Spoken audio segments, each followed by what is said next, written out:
निवेदित कर रहा हूं कि हे गुरुवर, आप अपनी अमृतमयी ज्ञानमयी वाणी से हम सभी को मार्गदर्शन करें। परम पूज्य मुनि श्री विमल सागर जी महाराज।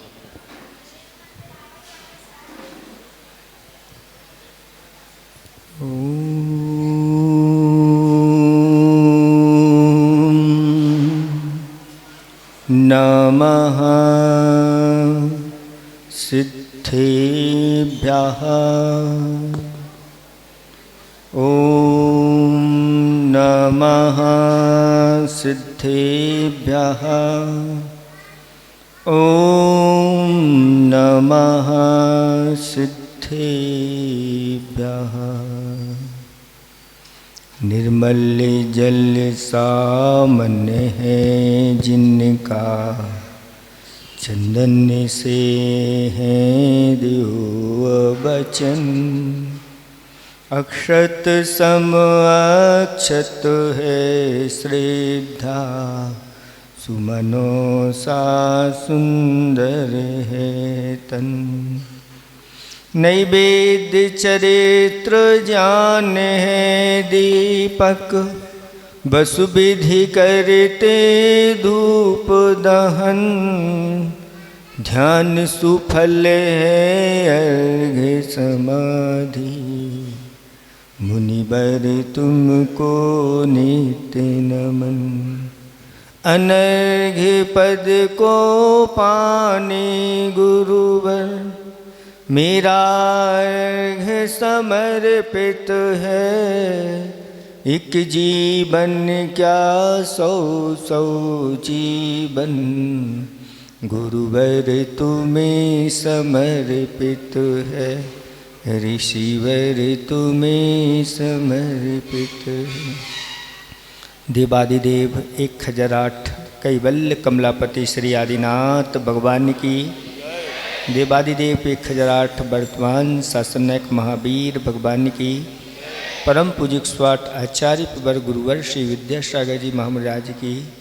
3 कमनों करोड़ मुनिराजों की।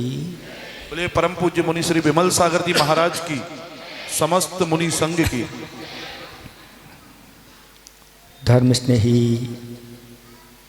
आत्माओं, आचार्य भगवंत ने एक बहुत अच्छा दोहा लिखा है। जीवन समझो मूल है, जीवन समझो मूल है, ना समझो तो खेल। खेल खेल में युग गया, वही खिलौना खेल। यह मनुष्य जीवन बहुत दुर्लभता से मिलता है, और ये दुर्लभ मनुष्य जीवन पाकर के अगर हमने इस मनुष्य जीवन के मूल्य को नहीं समझा तो वह खेल के रूप में यूं ही निकल जाएगा। और ऐसे खेल हम अनादिकाल से खेलते आए हैं, और वही खिलौना है और वही खेल है। युग युग बीत गए हैं, लेकिन अपने जीवन को हमने अच्छी तरह से समझ नहीं पाए। जीवन को कैसे समझें और हम अपना जीवन बनाएं अच्छा कैसे। राजसभा लगी हुई है, सभा में बहुत सारे सभासद बैठे हुए हैं। राजा विद्वान है, चतुर है, और विचार करता है कि मेरी सभा में क्या ऐसे चतुर व्यक्ति हैं जो जीवन के मूल्य को समझते हैं। और राजा ने 4 प्रश्न खड़े कर दिए पहला प्रश्न दिया, वह कहता है राजा मुझे ये 4 वस्तुएं चाहिए। कौन चतुर व्यक्ति है जो ये 4 वस्तुएं मुझे प्रदान करेगा? पहली वस्तु है, यहां है और वहां भी है। ऐसी वस्तु मुझे चाहिए जो यहां हो और वहां भी हो। दूसरी वस्तु जो यहां है वहां नहीं है। तीसरी वस्तु यहां नहीं है वहां है। चौथी वस्तु यहां नहीं है वहां है, वहां भी नहीं है। ये 4 वस्तुएं हमारे लिए चाहिए। आप लोग इन वस्तुओं को प्रदान करिए। आपके पास अगर बुद्धि है इनका उपयोग करिए।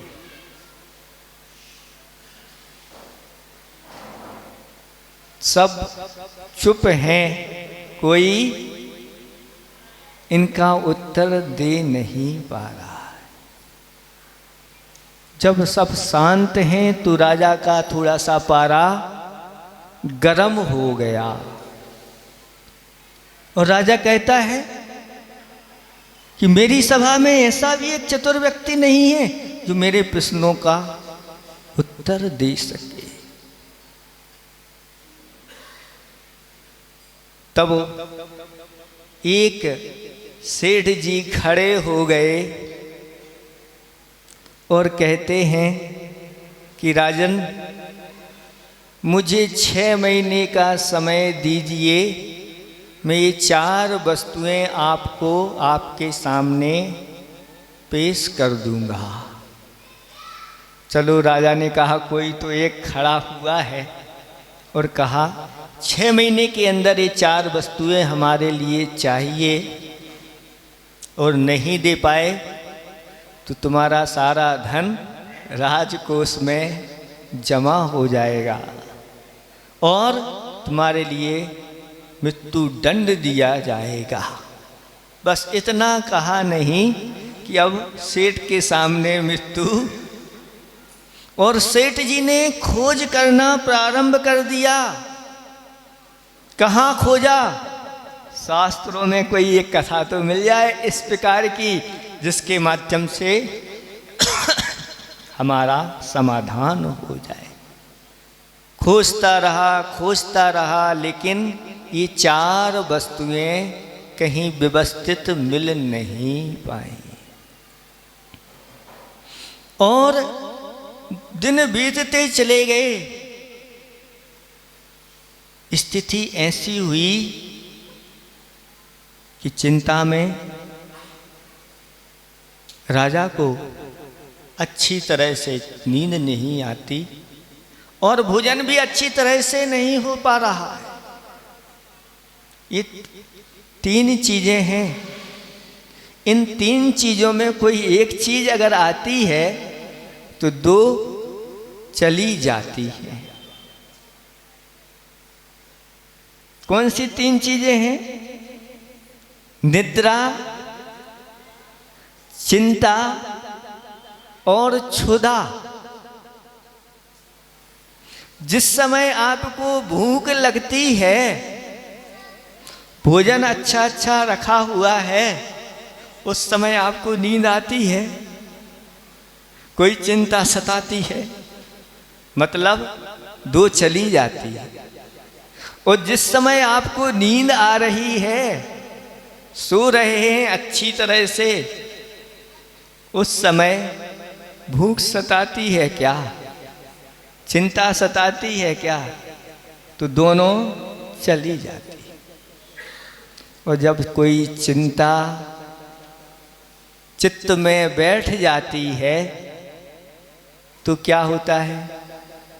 ना अच्छे से नींद आती है और ना अच्छे से भूख लगती है, क्योंकि चिंता को चिता के समान बताया है। और चिता से भी बढ़कर चिंता होती है, क्योंकि चिता पर मुर्दे को जलाया जाता है और चिंता जीवित को ही। इसलिए आचार्य भगवंतों ने कहा कि सारी चिंताएं छोड़ दो, अपने जीवन को अच्छी तरह से समझो। लाइफ आप बोलते हैं इंग्लिश में LIF, लाइफ माने जीवन होता है ना, और लाइफ में LIF है। एल क्या कहता है? Live and let live. इसका अर्थ क्या होता है? जियो और जीने दो, स्वयं भी जियो और दूसरे को भी जीने दो, क्योंकि सभी प्राणियों के लिए अपने प्राण प्रिय होते हैं, सभी जीना चाहते हैं। इसलिए स्वयं भी जियो और दूसरे को भी जीने दो। बच्चे बालक जैसे ही 8 वर्ष के होते हैं, उन 8 वर्ष के बालकों के लिए अष्टमूल गुण धारण कराते हैं उनके माता पिता, क्योंकि माता पिता वही होते हैं जो अपने संतान को, अपनी संतान का भविष्य बहुत अच्छा बनाते हैं। और जो माता पिता अपने बच्चों के ऊपर संस्कार नहीं देते, वह माता पिता अपनी संतान के लिए वह शत्रु के समान हो जाते हैं। और जो संतान संस्कारित नहीं होती, वह अनेक प्रकार की कुसंगतियों में पड़ करके और खोटी प्रवृत्तियों में लिप्त हो जाते हैं। माता पिता का नाम बदनाम हो जाता है और साथ में उस संतान का भी जीवन खराब हो जाता है। इसलिए संस्कार देना बहुत आवश्यक है। तो 8 मूल गुणों में एक मूल गुण ये बताया गया है कि जीव दया पालन करना। जीव दया का अर्थ होता है कि स्वयं भी जियो और दूसरों को भी जीने दो। यही भगवान महावीर स्वामी की दिव्य देशना है। जैसे हमारे लिए कोई अगर गाली देता है तो हमें अच्छा लगता है क्या? कोई हमें मारे तो हमें अच्छा लगेगा क्या? कोई इस प्रकार से सुई आदि कांटा आदि अगर हमें कोई चुभा दे तो अच्छा लगता है क्या? जब हमें ये बातें अपने लिए अच्छी नहीं लगती तो फिर इन बातों को आप दूसरों के प्रति क्यों करते हो? क्योंकि ये बातें दूसरों को भी अच्छी नहीं लगती। धर्म का सर्वस्व सुनो और अच्छी तरह से सुन करके धारण करो। विद्यालयों में ये पंक्ति लिखी रहती थी, आत्मनः प्रतिकूलानि परेशान समाचरेत। अब लिखी जाती कि नहीं, पहले विद्यालयों में लिखी रहती थी ये संस्कृत की पंक्तियाँ कि आत्मनः प्रतिकूलानि परेशान समझ। जो बात हमारे लिए प्रतिकूल लगती हैं ऐसी बातें दूसरों के साथ नहीं करना चाहिए। ये है लाइफ मैनेजमेंट का जो है, लाइफ का एल कहता है जियो और जीने दो। बस ऐसा अगर अपने जीवन में इस प्रकार की प्रवृत्ति आ गई तो बहुत अच्छा आपका जीवन बनेगा। और जो जीवों के लिए अभयदान देता है आगे जाकर के वह अनंत शक्ति को धारण करने वाला होता है। वह सभी को अभयदान देता है। वह कभी किसी से भय को प्राप्त नहीं होता। कोई भी दुनिया में बड़ी से बड़ी ताकत आ जाए उसको भयभीत नहीं कर सकती। और लाइफ का आई क्या कहता है? I am soul. मैं कौन हूं? हैं? आत्मा हूं। और आत्मा कैसी है? हैं? आत्मा कैसी है? जानने देखने वाली है। जो जान रहा है, जो देख रहा है, वही मैं हूं। और जो दिख रहा है वह मैं नहीं। लेकिन जानने और देखने वाला तो मैं हूं। इससे अपने आत्मा के स्वरूप को जो समझ लेता है, वास्तव में उसका जीवन मूल्यवान बनता है। आत्मा पहले थी, अभी है, आगे भी रहेगी। आत्मा का द्रव्य दृष्टि से सत रूप से जो आत्मा है उसका सत्ता से कभी नाश नहीं होता। वह कभी समाप्त नहीं होती। लेकिन पर्यायें उत्पन्न होती हैं और नष्ट हो जाती हैं। लेकिन आत्मा तो वही रहती है। उस पर्याय में भी आत्मा थी, इस पर्याय में भी आत्मा है। उस पर्याय का अभाव हो गया, इस पर्याय का उत्पाद हो गया। जो अच्छी तरह से मैं कौन हूं, कहां से आया हूं, मुझे कहां जाना है, मुझे क्या प्राप्त करना है, और जो प्राप्त करना है उस प्राप्त करने के साधन क्या हैं, जो इस प्रकार से जान लेता है वही वास्तव में जीवन को जानने वाला होता है। और लाइफ का एफ क्या कहता है? एफ कहता है फील गुड। हमेशा हमेशा कैसा महसूस करो? अच्छा महसूस करो, चिंता नहीं करो। चिंता को छोड़ दो और भीतर इस आत्मा के अंदर अनंत सुख का स्रोत है। अगर आप चाहो तो आप दुख में भी बाहरी सामग्री दुख की मिली है, उसमें भी आप अपने आप को फील गुड, अच्छा महसूस कर सकते हैं। ऐसा महसूस करते हैं। देखो शास्त्रों में कैसा वर्णन आया है कि मुनिराज बैठे हैं ध्यान में, ऊपर से सिर के ऊपर सिगड़ी बना करके अग्नि लगा दी गई है, सिर जल रहा है और वह जो बैठे हुए मुनिराज हैं वह फील गुड। मेरे आत्मा के अंदर अनंत सुख विद्यमान है और मैं अनंत सुख का स्वामी हूं।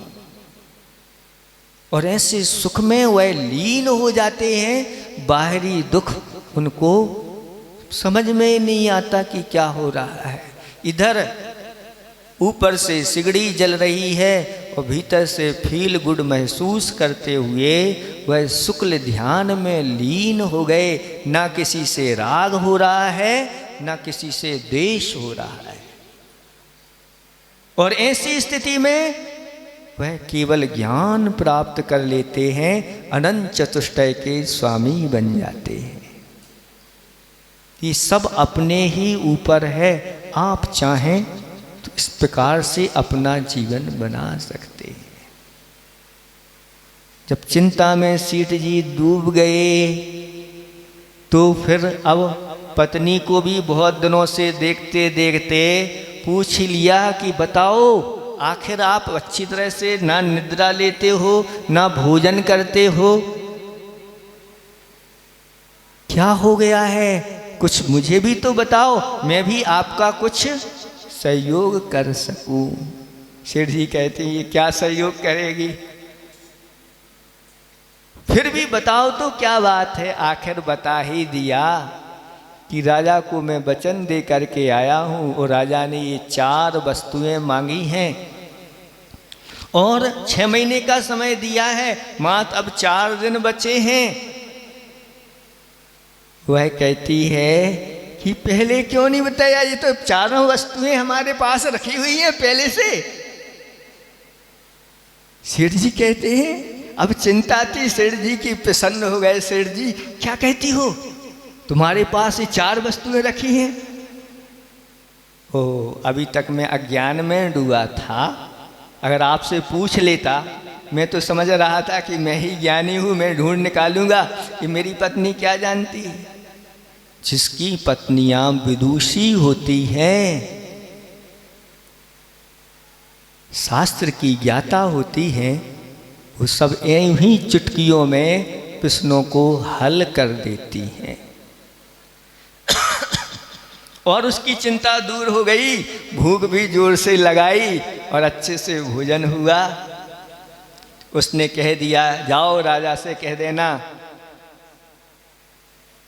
कि ये वस्तुएं मेरे पास हैं और जाकर के मेरी पत्नी के पास रखी हैं, आप उनसे मंगा लो। तब राजा को इस प्रकार की खबर मिली कि सेठ जी की पत्नी के पास ये वस्तुएं हैं। तो राजा ने सम्मान के साथ रथ भेजा, सेवकों को भेजा, वस्त्र आभूषण भेजे और सम्मान के साथ जाओ सेठानी को ले आओ। जो वास्तव में ऐसी विद्वान स्त्रियां होती हैं, शीलवान स्त्रियां होती हैं, उनका सर्वत्र सम्मान होता है और सम्मान के साथ लेकर के आ गए। वह अपने साथ में कुछ लोगों को साथ में लेकर के वह वहाँ पर पहुँचती है और राजा पूछते हैं कि वो वस्तुएं कहाँ हैं? तो ऐसे सेठानी कहती है राजन ये वस्तुएं यहीं पर हैं। कहाँ हैं? मुझे दिख नहीं रही हैं। वह कहती है पहली वस्तु तो हमारे ये सेठ जी ही हैं। पहली वस्तु इस सेठ जी हैं, जो सेठ जी जिन्होंने पूर्व में इन्होंने ऐसा पुण्य संचय किया है, ऐसे सत्कार्य किए हैं, धर्म के कार्य किए हैं, दान पूजा आदि किए हैं, तप उपवास आदि किए हैं, शील व्रतों का इन्होंने पूर्व में पालन किया है, परोपकार के कार्य किए हैं। इसलिए ये वर्तमान में यहाँ पर बहुत सारे धन वैभव से युक्त हैं, इनके पास कोई कमी नहीं है। इसलिए राज्य श्रेष्ठी कहलाते हैं, सर्वमान्य हैं। ये यहाँ पर तो है ही, लेकिन वर्तमान में इनका जीवन भी ऐसा ही है। ये धर्मात्मा है, दान पूजन में निरत लगे रहते हैं, अपने वैभव को ऐसे ही दान और परोपकार में लगाते रहते हैं, सदाचार से युक्त रहते हैं, संसार शरीर और भोगों से उदासीन रहते हैं, व्रतों से युक्त हैं। इसलिए ये वहाँ भी हैं, यहाँ भी हैं और वहाँ भी हैं, क्योंकि ये अगले भव में जाकर के स्वर्गों के वैभव को प्राप्त करेंगे। तो यहाँ भी हैं और वहाँ भी हैं। राजा को बात बहुत अच्छी जम गई, ये बहुत अच्छा उत्तर दिया। फिर दूसरे नंबर पर जो यहाँ है वहाँ नहीं है। ऐसी एक वेश्या को साथ में लेकर के गए थे और सामने खड़ा कर दिया, राजन ये यहाँ तो है, वहाँ नहीं है। राजा ने कहा कैसे?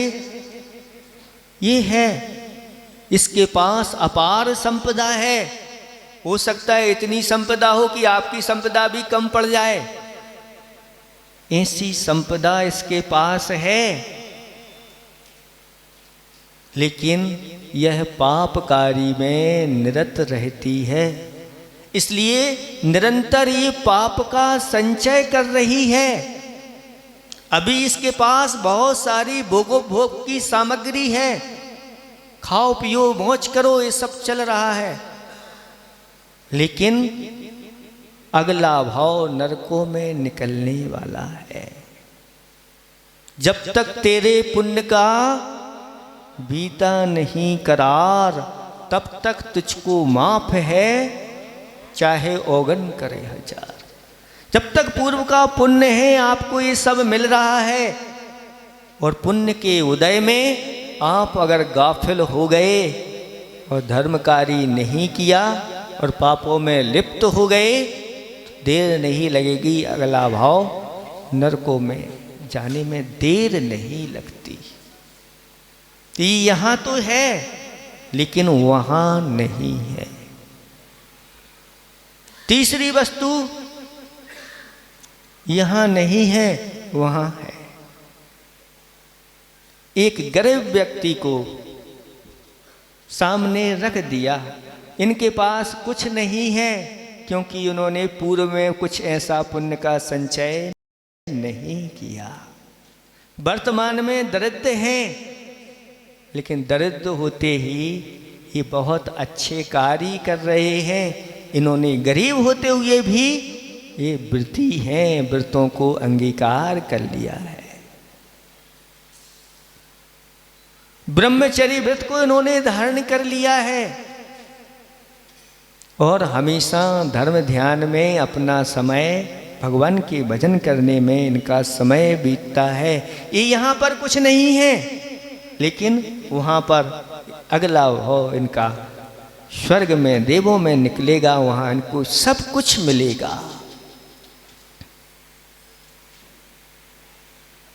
तीन प्रश्न हो गए, राजा बहुत प्रसन्न है, चौथे का इंतजार है। ये चौथी वस्तु कौन सी है? तो कहते हैं ये है। एक भिखारी को यहाँ पर खड़ा कर दिया। ये भिखारी है, दिन भर भीख मांगता है, ये यहाँ पर निरंतर दुखी रहता है, आर्त ध्यान रोध ध्यान में डूबा रहता है, खोटे विचार करता रहता है, निरंतर पाप का संचय कर रहा है। पूर्व में तो इसने कुछ किया नहीं, इसलिए दरिद्र हुआ। उसने कुछ किया तो होगा, दूसरों के ऊपर दोषारोपण किए होंगे, धर्मात्माओं में दोष लगाए होंगे, धर्म कार्यों में विघ्न डाला होगा। ये तो किया है उसने, इसलिए यहाँ पर एक दरिद्रता को प्राप्त हो रहा है। शास्त्रों में वर्णन लाया है कि जिसके पास अपार संपदा है, अभी पढ़ रहे थे हम, और संपदा होते हुए भी ऐसे जैन कुल में जिसने जन्म ले लिया है, और सब कुछ होते हुए भी अगर कोई मान लो इस प्रकार से अतिथि पात्र आदि आते हैं और धीरे से सभा में आकर के वह चुपचाप निकल जाता है, कहीं इनके हमारी नज़र ना पड़ जाए, इनसे कहना ना पड़े कि भैया चलो, ऐसे ही अपना जीवन निकाल देता है। कहते हैं आगे जाकर के वह दरिद्र होता है, दरिद्र नारायण होता है कि ऐसा सब कुछ होते हुए भी, घर में संपन्नता होते हुए भी अतिथि का सत्कार नहीं करता, उत्तम मध्यम जघन्य पात्रों का सम्मान नहीं करता, बचता है ऐसा। और जो इस प्रकार से अतिथि सत्कार में लगा रहता है, कहते हैं उसके यहाँ संपदा का कभी अभाव नहीं होता।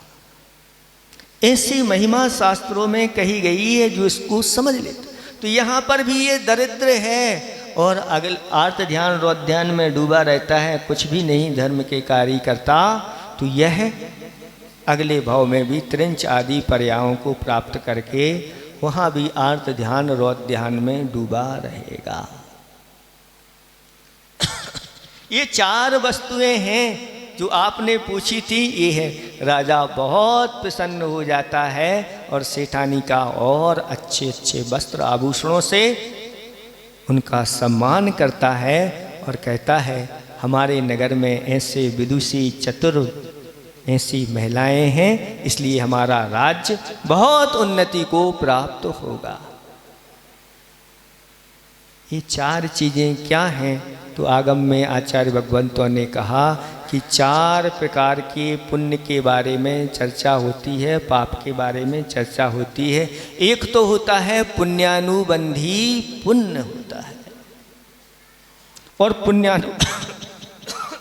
पुण्यानुबंधी पुण्य वो कहलाता है जो पूर्व के पुण्य के उदय से हमारे लिए सब कुछ जैन कुन मिल गया, धन वैभव आदि मिल गया, और इस पुण्य को पाकर के, इस पुण्य के फल को पाकर के जो अपने जीवन को फिर पुण्य में लगा देता है, धर्म कार्यों में अपनी संपदा को लगा देता है।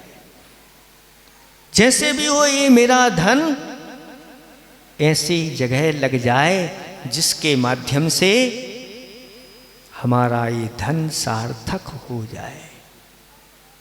नहीं तो कहते हैं धनवानों की जो गति होती है अच्छी नहीं होती। उन धनवानों की गति अच्छी नहीं होती जो अपने धन का सदुपयोग नहीं करते। नहीं तो सर्वथा लगा लो, महाराज आपने कहा था धनवानों की गति नहीं होगी तो हमारा क्या होगा।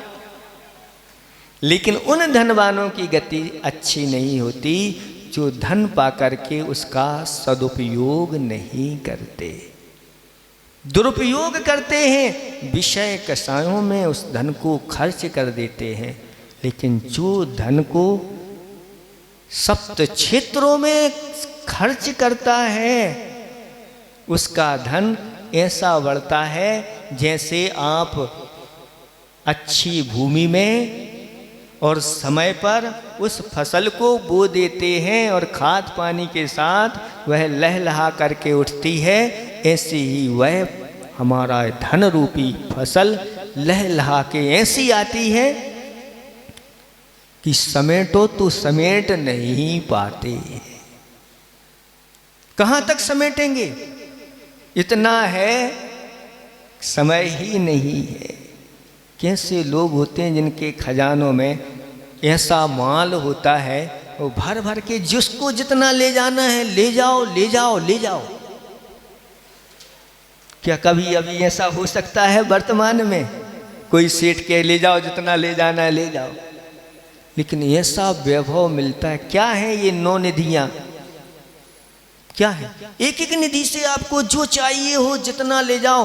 पूरा भारत क्या 6 खंड भी आ जाए और जिसको जितना धान्य चाहिए हो ले जाओ, समाप्त नहीं होना। जब तक चक्रवर्ती का पुण्य है वह निधि उसमें से समाप्त नहीं होगा। जो अन्न चाहिए, जिस प्रकार का अन्न चाहिए आप ले जाओ, ऐसी वह निधि होती है। तो ये तो अन्न के बारे में है। क्या ऐसे वस्त्र आभूषण वाली भी निधि होती है? कहते हैं हाँ, आभूषणों की भी निधि होती है, वस्त्र आभूषण जिसमें है। आप ले जाओ जितना चाहिए, जिसको जो ले जाना है ले जाओ। किमिच्छिक दान देने की योग्यता रखता है जो वास्तव में पुण्यानुबंधी पुण्य का संचय करता चला जाता है।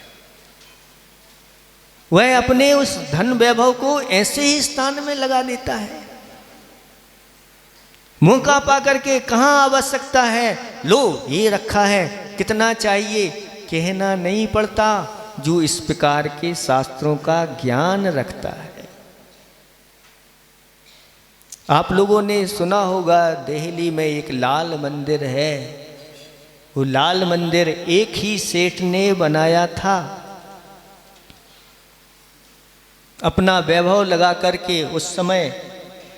लेकिन उसने विचार किया कहीं मुझे अभिमान ना आ जाए कि मैंने ये मंदिर बनाया है। थोड़ा सा कार्य रोक दिया। जब काम रुक गया तो समाज के लोगों को पता चला कि काम रुक गया, आखिर बात क्या है। और सबके सब सेठ जी के पास पहुंच गए। क्या हो गया, कहीं ऊपर से आदेश आ गया कि काम नहीं, मंदिर नहीं बना सकते क्या? सेठ जी कहते हैं भाई ऐसा कुछ भी नहीं है, मेरे पास जितना था मैंने अब लगा दिया है, अब मुझे धन की आवश्यकता है। बस लोगों ने कहा क्या कहते हो सेठ जी, आपने बताया है क्यों नहीं? और ला करके धन उनके सामने रख दिया, लो जितना चाहिए आपको लगा दो, ये तो धर्म के कार्य में लगने वाला है। सेठ जी कहते हैं इतना मुझे नहीं चाहिए, मुझे तो सबसे चाहिए और थोड़ा थोड़ा चाहिए। मैं तो सबसे लूंगा, थोड़ा थोड़ा लूंगा बस। और थोड़ा थोड़ा सबसे लिया और मंदिर बन करके तैयार हो गया। पंच कल्याणक हुए, जब कलशा चढ़ाने की बात आई तो सबने कहा सेठ जी आपने ये मंदिर बनवाया है, आप ही इसका कलशा चढ़ाएंगे? तो सेठ जी कहते हैं नहीं, ये मैंने नहीं बनवाया, इसमें पूरी समाज का इसमें पैसा लगा, ये मंदिर समाज का है, हम समाज को देते हैं और पूरी समाज मिलकर के कलशा चढ़ाएगी। ये है पुण्यानुबंधी, पुण्य है जो मिला है, बढ़ाते चले जाते हैं, बढ़ाते चले जाते हैं और जाकर के वह अनंत के रूप में फलीभूत हो जाता है, अनंत के रूप में फलीभूत, फिर उसका कभी अंत नहीं आता, अनंत चतुष्टय को प्राप्त करा देता है। ऐसा यह पुण्य होता है। दूसरे नंबर पर पापानुबंधी पुण्य है। पापानुबंधी पुण्य, वो वेश्या जो थी उसके पुण्य से उसके पास वैभव था, लेकिन वह पुण्य पाप का अनुबंध कराने वाला था। जो यहाँ वैभव पा करके और पाप में लग जाते हैं, पाप में ही अपनी संपदा को लगा देते हैं, तो उनका जो ना पुण्य से तो मिला था, लेकिन पाप में अगर खर्च कर दिया तो फिर वह जाकर के दुर्गति के पात्र हो जाते हैं। और तीसरे नंबर पर कौन था? वो दरिद्र व्यक्ति जो वर्तमान में तो दरिद्र है, पूर्व में ऐसा कुछ पुण्य का संचय नहीं किया था, इसलिए दरिद्र हुए थे, लेकिन वर्तमान में अब पुण्य का संचय, धर्म का संचय निरंतर करता जा रहा है और आगे जाकर के वो सब चीज़ें। तो दरिद्र अगर हम हुए हैं तो ये पूर्वकृत कर्म से हुए हैं, लेकिन चिंता नहीं करना। चक्को सम्यक दृष्टि कहता है कि साच्यो टोपी दरिद्रोपी। हाँ, अगर मैं धर्म से अनुवासित हूँ, मेरे अंदर सम्यक दर्शन आदि धर्म है, तो हे भगवान मैं दरिद्र भी होना स्वीकार करता हूँ, मुझे अच्छा है, लेकिन धर्म से अगर मैं अनुवासित नहीं हूँ तो मुझे चक्रवर्ती की संपदा भी नहीं चाहिए। क्योंकि ऐसी चक्रवर्ती की संपदा क्या जो बिना धर्म के नरकों में ले जाए। इसलिए मुझे धर्म चाहिए, और जिसके पास सम्यक दर्शन आदि धर्म हैं वो चक्रवर्ती क्या आगे जाके सब उसको संपदाएं उसके पास चल करके आ जाती हैं। इसलिए यह यहाँ नहीं है, वहाँ है। और चौथे नंबर का तो वह भिखारी है, ना यहाँ का है ना वहाँ का है, जो अभी वर्तमान में भी नहीं है, आगे भी कुछ नहीं कर रहा है, तो वह यहाँ का भी नहीं रहता, वहाँ का भी नहीं रहता। इसलिए जीवन समझो मोल है, ना समझो तो खेल है, और खेल खेल में युग गए वही खिलौना खेल है। इसलिए आप लोग अब अच्छी तरह से अपने जीवन को कैसा बनाना है, इनके चार वस्तुओं के माध्यम से इन चार उदाहरण के माध्यम से आपको अपना जीवन अच्छा बनाना है। अभी आपको बता दें कि 4 तारीख को यहाँ पर पार्श्वनाथ भगवान का निर्वाण कल्याणक महामहोत्सव आप लोगों के लिए 4 मुनिराजों के सानिध्य में, ये सामान्य रूप से नहीं मनाना है, आप लोगों को विशेष रूप से मनाना है। क्योंकि सामान्य रूप से तो वो भी नहीं मनाते, जिनके यहाँ कोई साधु महाराज नहीं होते वो भी सामान्य से नहीं मनाते, वो भी अच्छी तरह से मनाते हैं। फिर अगर महाराज मिल जाएं तो फिर सोने पे सुहागा जैसी बात।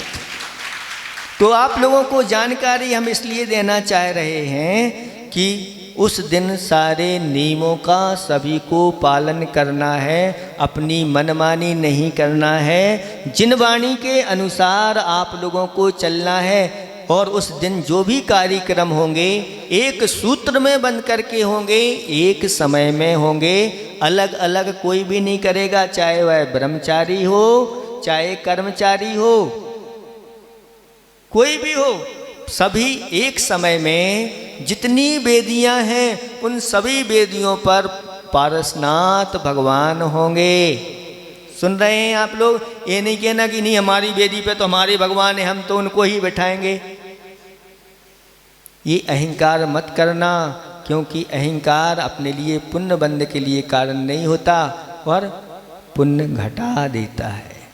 इसलिए आपकी वेदी पे भली पारसनाथ भगवान ना हो तो भी दूसरी वेदी से पारसनाथ भगवान ला करके अपनी वेदी पर विराजमान करना और उनके अभिषेक और शांति धारा, महाशांति धारा सबकी एक साथ करना। और एक सूत्र में बंध करके जो कार्य करते हैं, कहते हैं कि जैसे कोई सामूहिक रूप में थोड़ा सा अगर हम किसी का अपवाद कर देते हैं और सभी लोग उसकी अनुमोदना करते हैं तो वे सामूहिक पाप कर्म का उदय आता है। और अगर सामूहिक रूप में कोई धर्म की प्रभावना कर देते हैं तो ऐसा बनता है कि सामूहिक रूप में आप करोगे और सभी लोग उसका लाभ लेते चले जाएंगे। तो आप लोगों के लिए उस दिन ऐसी अत्यंत प्राचीन प्रतिमाएं, आप लोग सम्मित शिखर नहीं जा पा रहे हो, कोई बात नहीं। हमारे आचार्य भगवंतों ने कहा कि जो 100 साल प्राचीन प्रतिमाएं हो जाती हैं, महा अतिशयकारी वह प्रतिमाएं होती हैं और देवता भी उनके चरणों में आकर के पूजा आराधना करते हैं। और जब 100 साल की बताई है तो यहाँ तो कितनी साल पुरानी है, कब से आराधना हो रही है। आप अपने आराध्य की भी ऐसे ही महिमा के साथ उनका अभिषेक शांति धारा, महाशांति धारा, महालाड़ू आदि चढ़ा करके आप लोग उस कार्य करेंगे। लेकिन मंदिर में स्थान सीमित है, मंदिर से ही होना है। मंदिर में प्रवेश उन्हीं को मिलेगा जो शुद्ध धोती दुपट्टा पहन करके आएंगे, उन्हीं को मिलने वाला। पैंट शर्ट कुर्ता पजामा वालों को प्रवेश नहीं, वहाँ जगह नहीं मिलने वाली। और महिलाएं क्या करें, तो महिलाएं भी अगर शुद्ध वस्त्र पहन के आएंगी तो उनके मंदिर में जगह जहाँ होगी उनको वह जगह मिलेगी। आप लोग अच्छी तरह से उस कार्य करना। और ये तो उस दिन पार्श्वनाथ भगवान का कल्याणक है, लेकिन उसके पहले 3 तारीख को भी कल्याणक है। कौन सा कल्याणक है? जन्म कल्याणक और दीक्षा कल्याणक नेमिनाथ भगवान को, जिन्होंने अपने अंदर दया को धारण किया और वैराग्य उत्पन्न हो गया। और वैराग्य उत्पन्न हुआ, दीक्षा को धारण कर लिया। उस दीक्षा तिथि में आचार्य भगवंत ने तिलवारा में 25 ऐसे वैरागी लोगों के लिए दीक्षा दी थी। 25 दिगंबर 25 बनी थी, दिगंबर 25 बनी थी। उस 25 के एक महाराज आपके भोपाल नगर में भी हैं, उनका दीक्षा दिवस भी है और भगवान का जन्म कल्याणक और तप कल्याणक भी है। इसलिए दोनों एक साथ मनाएंगे, भगवान का भी मनाएंगे और महाराज का भी मनाएंगे। समय हो गया है, इसलिए अपने जीवन को आप लोगों को सफल बनाना है और ऐसी भावना रखना कि कोई एक अतिशय ऐसा हो जाए कि चौक के लिए कोई एक अद्वितीय चीज़ प्राप्त हो जाए उस दिन, ऐसी भावना बना लेना कि महाराज आए हैं तो चौक के लिए कुछ ऐसा हो जाए उस दिन। अभिषेक में, शांति धारा में आप लोगों के ऐसे भाव बन जाएं। आप अपनी भावनाएं बना के रखना। अहिंसा परमो धर्मः। हाँ, 2 मिनट सभी लोग बैठे रहेंगे। बोले संत शिरोमणि आचार्य भगवान गुरुदेव विद्यासागर जी महामुनि राज की। जैसा कि पूश्री ने